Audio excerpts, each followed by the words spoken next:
Speaker, the chairman of the Judiciary Committee, Congressman Takano, who will be here momentarily, Leader Schumer, the lead sponsor of the Equality Act in the Senate, Senator Merkley, and two of our greatest champions, of course, Senator Booker and Senator Baldwin. Today, the House will take up and pass for the second time the Equality Act, H.R. 5, and we are really excited to have the incredible support of President Biden and his commitment to make the Equality Act the law of the land. As you all know, our country was the first country founded on the principle of liberty and justice for all, and we have made progress in that quest. We've stumbled sometimes, but we've made some progress. But the LGBTQ community, while having made some progress, continues to be in this fight for full equality. In most states, members of the LGBTQ community are at risk of losing an apartment, being denied credit, being turned away from service on a jury, all because of who they are or who they love. Every American deserves respect and dignity, and it's important that the Equality Act become law because it will once and for all ensure that LGBTQ Americans can live lives free of discrimination.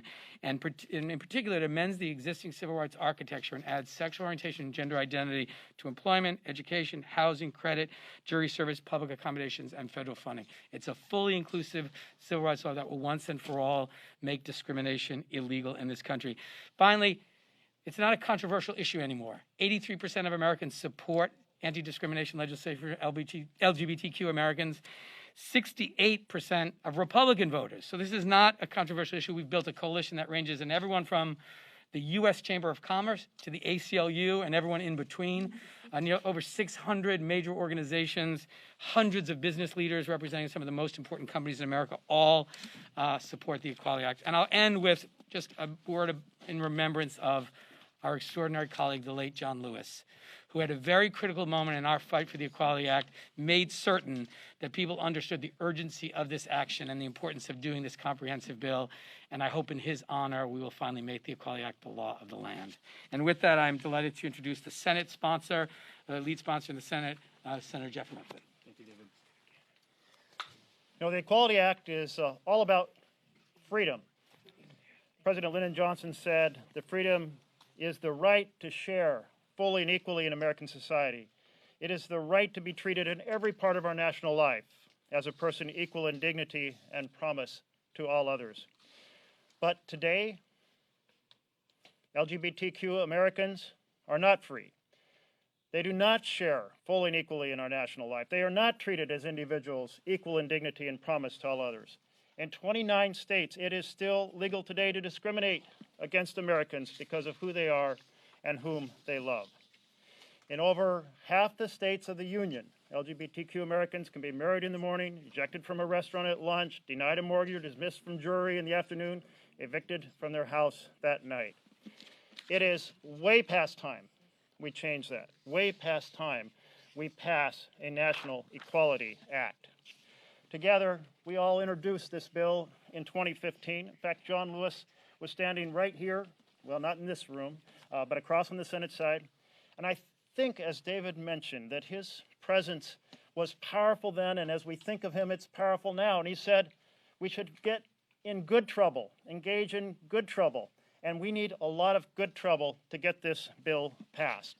In 2019, we had a powerful moment in May 17th, 2019, with consideration of passage of the Equality Act in the U.S. House of Representatives, and I applaud my House colleagues for that tremendous victory. Well done. That was an awesome moment. But the leadership of the Senate at that same time refused to hold a vote, refused to hold a debate, refused to hold a hearing on this fundamental issue of freedom. But this year, 2021, it's different. We have leadership of the House and leadership of the Senate that supports this vision of opportunity and equality for all. We also have a tremendous number of civil rights partners that are taking us forward in this effort. The NAACP, the Human Rights Campaign, the Lawyers Committee for Civil Rights, the Leadership Conference on Civil and Human Rights, and National Urban League that are working passionately and diligently to make sure we get this right. And this year is different because we have a President, Joe Biden, who believes in the dignity and humanity of every American. And it's different because we have more Senate sponsors. And as David mentioned, we have more organizations and we have more businesses. We have more religious organizations with us at this moment. My friends, it is time we end this dark history of prejudice and discrimination and ring the bells of freedom for opportunity and equality for all. It is my pleasure now to introduce the Speaker of the House, Speaker Pelosi. Thank you very much, Senator, and thank you for your leadership on this important issue. It's an honor to welcome you over to the House side. It's always a pleasure to welcome back the distinguished, now Majority Leader of the Senate back. It is Senator, always a pleasure to be back. and even more of a pleasure with Senator Baldwin with you returning to the House. We always took such pride in her being in the House, and then when she went on to the Senate as well. And thank you for being here for this very special occasion for all of us. Senator Booker, welcome to the House. Not necessarily back, but welcome. And it's an honor to be here with He might get there one day. Mr. Takano, the chair of the Veterans Affairs Committee, but a leader in the Equality Caucus, and of course, our chair of the Judiciary Committee, Mr. Nadler, who has made so many things possible for us. It's an honor to be with you. David Cicilline is a person we're very, very proud of. And we thank you, David, for giving us this opportunity today, and to you, Senator Merkley. Senator Merkley referenced when we were together 5 years ago. We were in the LBJ room, as a matter of fact, over on the Senate side, when this Equality Act was introduced. Senator Merkley, Congressman Cicilline were the lead sponsors, but as Senator Merkley mentioned, right there standing with them was John Lewis, and that was very important. We stood there with an icon of the civil rights movement in a room named for LBJ, who had been the sponsor who fought for and signed the Civil Rights Bill. The Civil Rights Act is a pillar of freedom in our country. It is not amended lightly. So how proud were we to have our beloved, as I said, John Lewis, and the Congressional Black Caucus with us on that day as they gave their imprimatur to opening up the Civil Rights Act to end discrimination against the LGBTQ community. The two sponsors of the bill have said why this is necessary. It shouldn't be necessary, but why it is necessary and why it's important for us to act. And as we remember John Lewis's life, we remember his words spoken at the Pride Parade in Atlanta, shortly after being diagnosed with cancer. We are one people, one family. We all live in the same house. And those words have been an inspiration to us. In closing, I just want to say that our two lead sponsors, Senator Merkley and Mr. Cicilline, talked about the outside groups who are endorsing this legislation. And I want to thank all of them. For some, it's the easiest thing in the world. For others, it took a level of courage and, shall we say, fortitude to go forward. But all of them, very important as we do our inside maneuvering to get as many votes as possible, hopefully as bipartisan as possible, the outside mobilization, so essential to bring have a drumbeat across America for freedom, for liberty and justice for all. Thank you all very much for being here. I'm going to excuse myself to go to the floor as we have the bill on the floor right now, and I don't want to lose my time. I don't know who's in charge there, but I don't want to lose my time. With that, I'm very pleased to yield to the distinguished former member of the House, now Majority Leader of the Senate, Chuck Schumer, and a champion on this issue when he was in the House and now as the leader in the Senate. Welcome. Well, thank you, Speaker Pelosi. It's great to be here. I want to thank all of my colleagues. I want to thank my dear colleague, Senator Merkley, for his steadfast, unrelenting passion on this issue. He reminds us every day how we have to pass the Equality Act, because that's what America's all about. And Jeff has been a great leader here, and I thank him. Tammy Baldwin, of course, is one of our just outstanding senators who's been right by Jeff's side pushing this bill. And I want to thank all of the House sponsors and Senator Cory Booker, who is also at Mr. Merkley's side pushing this legislation. And I want to start by addressing head-on some of the despicable comments made by a few Republicans about trans people. Their attacks on trans people and the transgender community are just mean, and show a complete lack of understanding, a complete lack of empathy. They don't represent our views, and they don't represent the views of a majority of Americans. Their despicable comments just make my blood boil with anger. If I didn't have a mask, you could see my teeth gritting. But that's why we're here today, to talk about the Equality Act. That's why we need it, because of the hate out there that gets in the way of the great American dream of equality. In many ways, the story of America has been about making those words true for all Americans. That's what brings us here today to reintroduce the Equality Act in the Senate. Essential, urgent, long overdue, that will move us closer to a society where all Americans are equally treated under the law. Even today, the signs of discrimination based on sexual orientation abound. From education to housing to family planning, from the workplace to adoption to immigration. Discrimination against LGBTQ plus people remains a serious problem that demands Congress's attention. Congress must pass the Equality Act so that LGBTQ plus Americans will no longer have to face discrimination in some of these most basic areas of life. This legislation is personal for me. Just 6 years ago, LGBTQ Americans like my daughter won the legal right to marry who they love.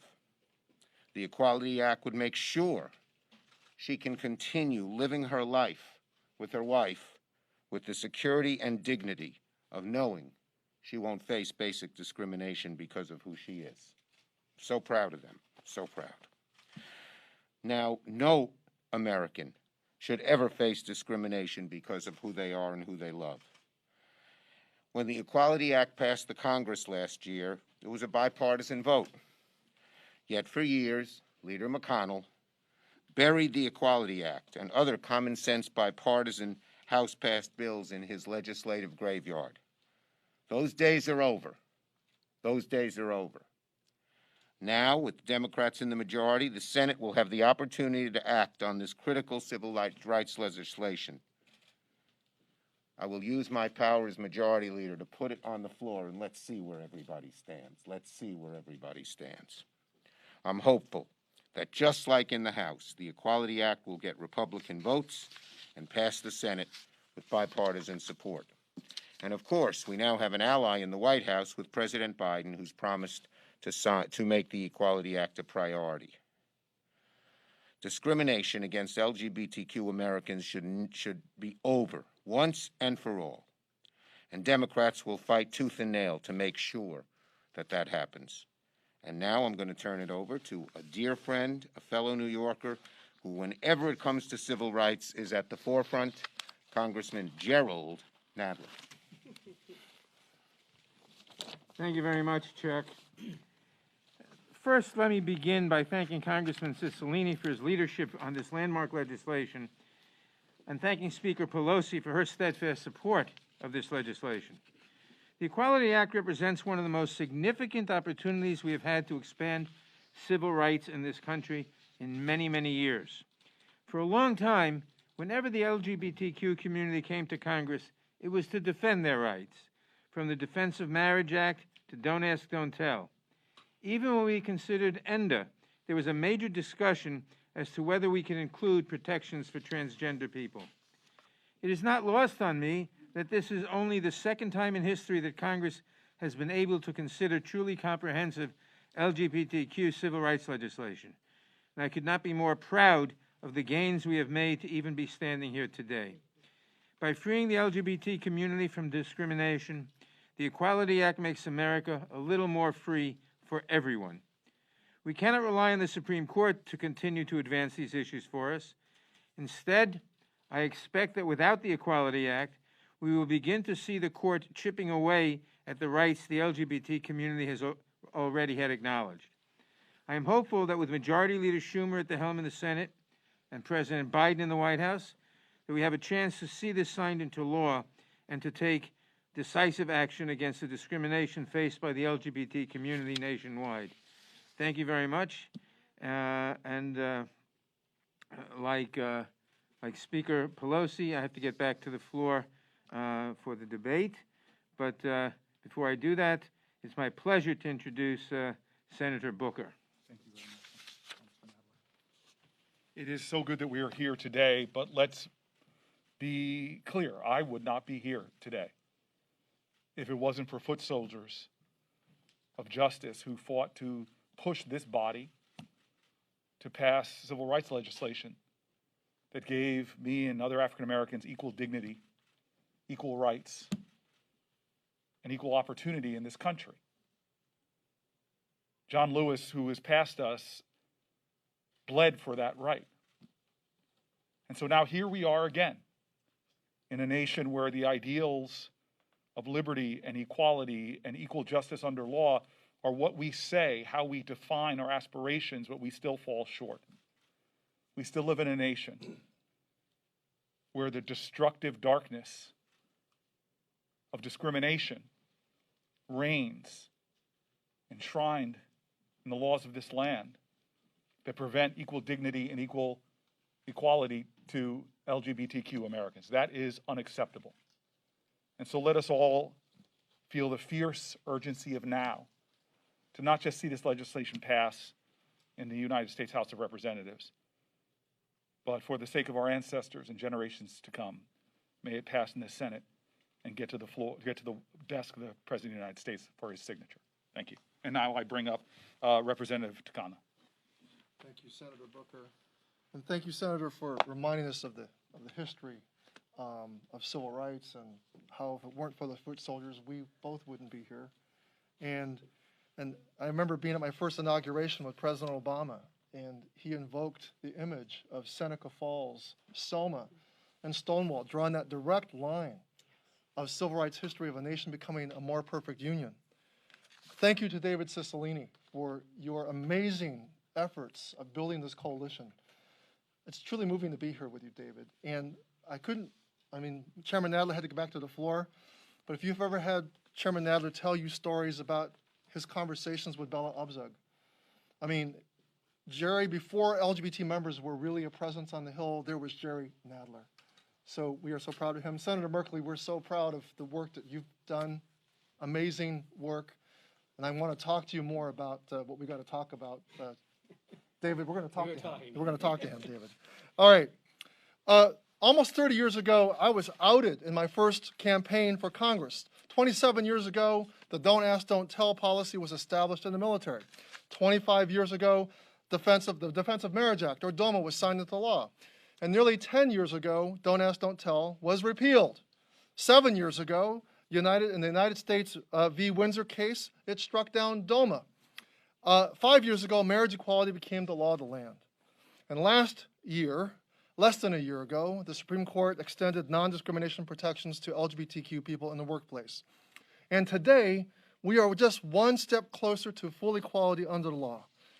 And that's real progress. But despite the strides that we have made toward greater acceptance for LGBTQ people, in a majority of states, 27 to be exact, our communities still face discrimination, and they do not enjoy the same civil rights as other Americans. They do not have the recourse to go to court or to ensure that they are treated fairly. This is particularly harmful, especially to especially vulnerable members of our community, trans people and queer people of color, who face greater discrimination and violence motivated by hate.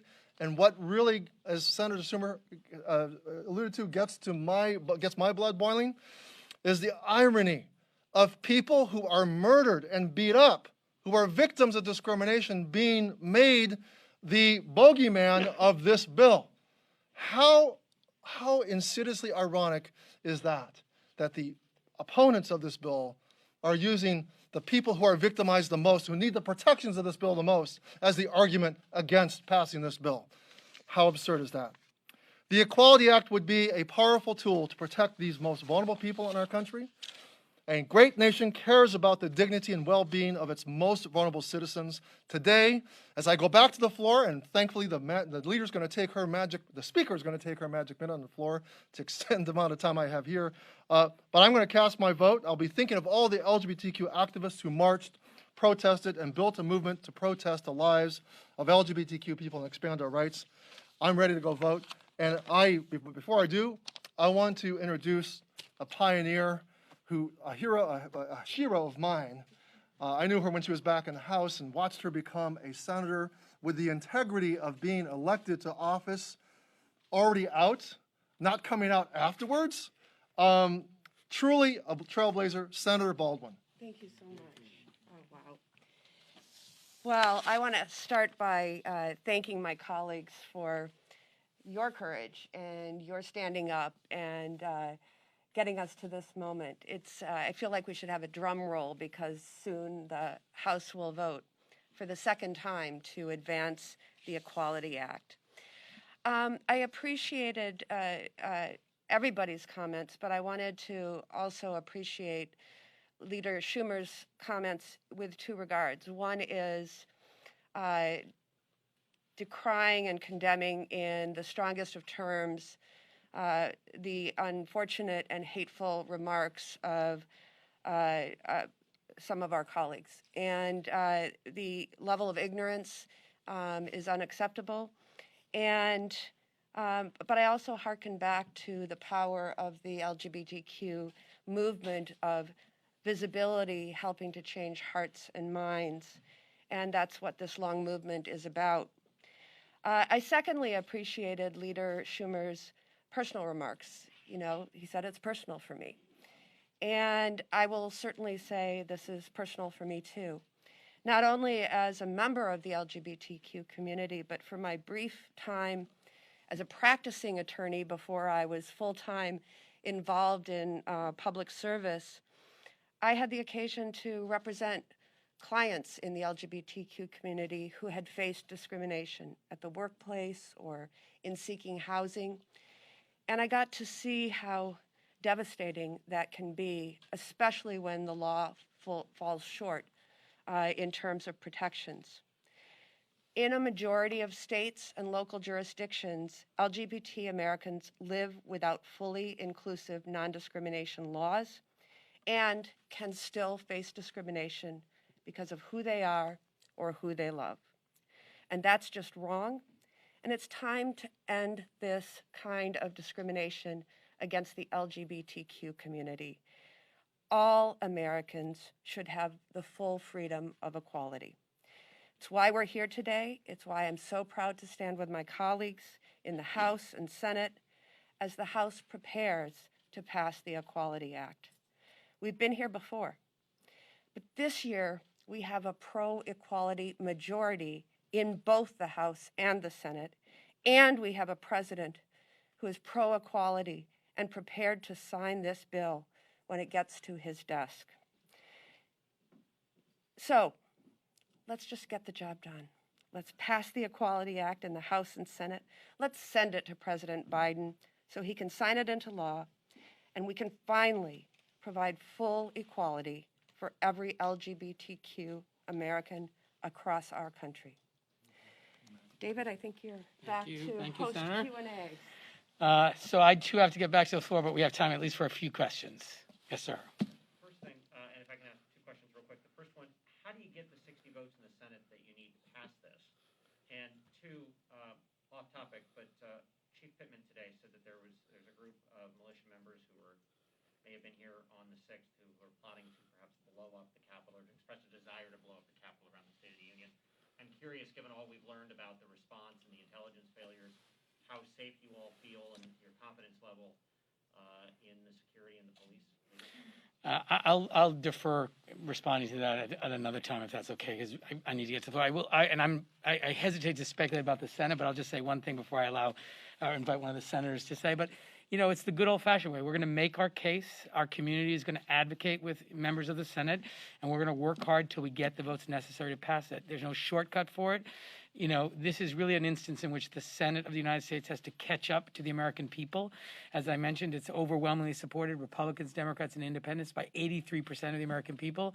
Another poll shows a majority of voters in every single state in America support non-discrimination protections for the LGBTQ community.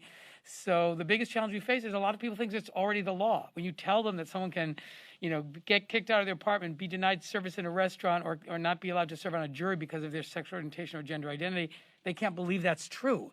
And that's because it doesn't comport with our basic understanding of fairness and equality in this country. So there's not a shortcut. We're going to work hard and get the votes. And obviously the senators will have some tricks up their sleeve about how we do that. You know, your question immediately assumes that Republicans will insist on cloture, 60 votes to close debate. And I was thinking about how when Ted Kennedy first brought the Employment Non-Discrimination Act to the floor back in, I believe it was 1998, we had no one in opposition ask for cloture. So we have a story here of how dramatically the Senate has changed. And I can tell you, as one senator, I do not believe that Mitch McConnell should be able to veto a bill the majority of the Senate supports that is about fundamental human rights. But we're not in 1998, and we are, though, closer to 2013. And in 2013, I took the Employment Non-Discrimination Act to the floor, and we did not have 60 votes, and we had to get 60 votes, and we worked it. We worked it in partnership with our organizations that are civil rights organizations that have huge insight on the nuances of the language and the law, and we worked it with our colleagues. And our colleagues shared their stories, and we ended up with a vote that was 2-1, bipartisan, in support. And that is the path we're going to work to achieve this year.